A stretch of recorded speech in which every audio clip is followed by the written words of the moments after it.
जो हमारे पत्रकार मित्रों हैं इनसे भी कहेंगे कि भाई क्या क्या चलता है, जो कुछ नहीं करता है, हमको देखते हैं रोज अखबार, वो सबका छपते रहता है और मेरा सबसे कम नाम रहता है, लेकिन उससे क्या कीजिएगा अब बेमतलब का वो सबके चक्कर में। तो याद करिएगा, हमारे पत्रकार मित्र लोग बैठे हुए, हम कहेंगे कि आप ट्वीटे कर दिया करिए, नहीं लिखने देता है अखबार में कहीं, ट्वीट कर दीजिए। पहले क्या हाल था, अब कितना आगे हो गया है, और हम कोई दूसरा काम करते हैं जी। बिहार के मुख्यमंत्री नीतीश कुमार को आज भी मलाल है। नीतीश कुमार पहले जब महागठबंधन में थे तो कहते थे कि ऊपर वाले लोग मीडिया में मेरी खबरें नहीं छापने देते हैं क्योंकि ऊपर वाले का कब्जा हो गया। ये ऊपर वाले नरेंद्र मोदी, अमित शाह, बीजेपी के लोग हुआ करते थे। लेकिन अब नीतीश की दोस्ती जब भाजपा के साथ हो गई है, तब भी बिहार के मुख्यमंत्री नीतीश कुमार को इस बात का मलाल है कि बिहार में तो उनकी खबरें छपती ही नहीं है। अखबारों के पन्ने पर नीतीश कुमार की तस्वीरें नहीं छपती और ना ही उनकी खबरें होती है। हालांकि बिहार के मुख्यमंत्री नीतीश कुमार सबसे ज्यादा अखबारों के पन्ने पर छपे रहते हैं। बिहार में सरकार की खबरें हर अखबार के पन्ने पर प्रमुखता से छापी जाती है।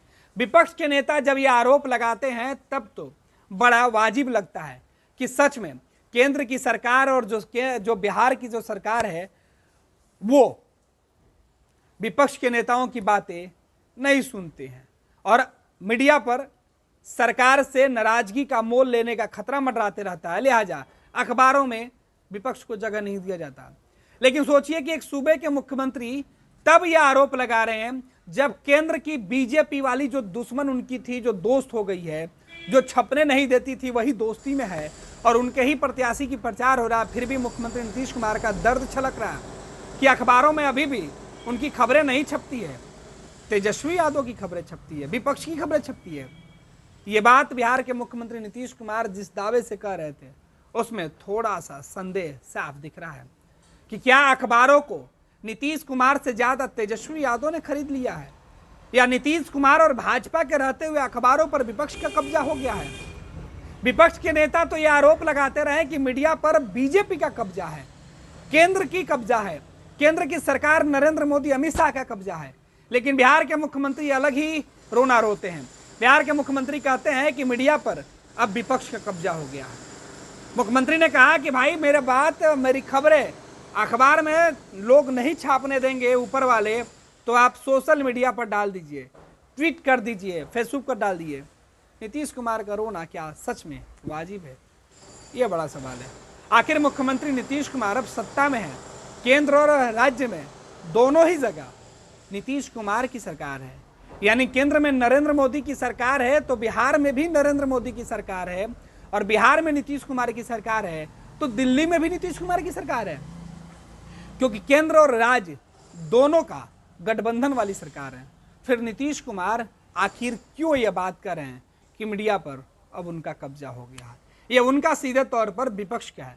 बिहार की बात करें तो क्या तेजस्वी यादव नीतीश के आगे इतने मजबूत हैं कि मीडिया पर कब्जा कर चुके हैं, और नीतीश इतने बेबस हो गए हैं कि अखबारों ने उनकी खबरें छापनी बंद कर दी है? कई तरीके के सवाल एक साथ नीतीश कुमार के बयान से उठ रहा है।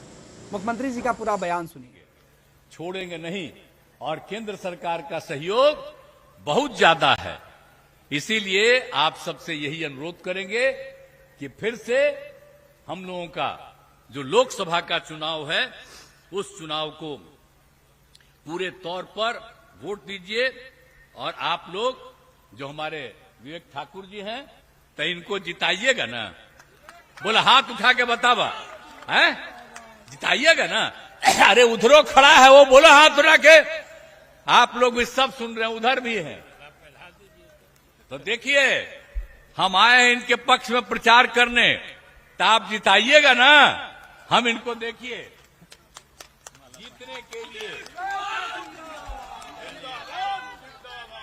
और सब लोग मिल करके काम करते रहेंगे। और केंद्र का भी सहयोग हम लोगों को मिल रहा है। हम लोग मिल करके राज्य का विकास और केंद्र का विकास तो कही रहे, इसीलिए सब लोग काम करते हुए और आगे बढ़ाएंगे, और बहुत आगे ये राज्य बढ़ेगा और देश बढ़ रहा। इसलिए सब उम्मीदवार जो हैं इनको जिताइए। आज हमने कह दिया, आपने हाथ उठा के कहा कि हम जिताएंगे, तो इसके लिए मैं आप लोगों को धन्यवाद देता हूं। लेकिन आप आए हैं, जहां जहां के रहने वाले सब जगह पूरे तौर पर एक एक को कहिए, और हमने जो कह दिया है एक एक बात को याद करिए, और कहीं थोड़ी सी भी कोई कमी रहती है उसको पूरा करने के लिए हम लगे रहते हैं। तो ये काम तो हम करते रहेंगे, यही आप सब लोगों को हम आपको आश्वस्त करते हैं। और जो हमारे पत्रकार मित्रों हैं इनसे भी कहेंगे कि भाई क्या क्या चलता है, जो कुछ नहीं करता है, हमको देखते हैं रोज अखबार, वो सबका छपते रहता है, और मेरा सबसे कम नाम रहता है, लेकिन उससे क्या कीजिएगा अब बेमतलब का वो सबके चक्कर में। तो याद करिएगा, आप लोग भी याद करिए, हम लोग जो काम करने के लिए कमिटेड हैं और उसी के लिए हम लोग रात दिन सेवा करने के लिए लगे रहते हैं। तो आप सब लोगों से आग्रह है कि इस काम को करिएगा।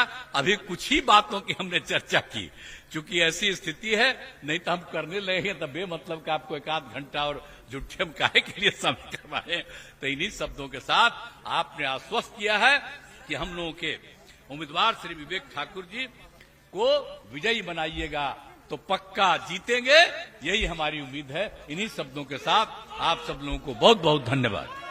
पैनोरमा ग्रुप, जो सोचता है वो करता है, आपके अपने सपनों का आशियाना।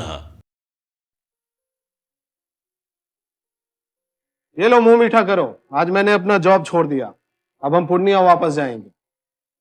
जॉब छोड़ दिया है? मतलब ये घर कैसे चलेगा? हम करेंगे क्या? और माँ बाबूजी क्या बोलेंगे?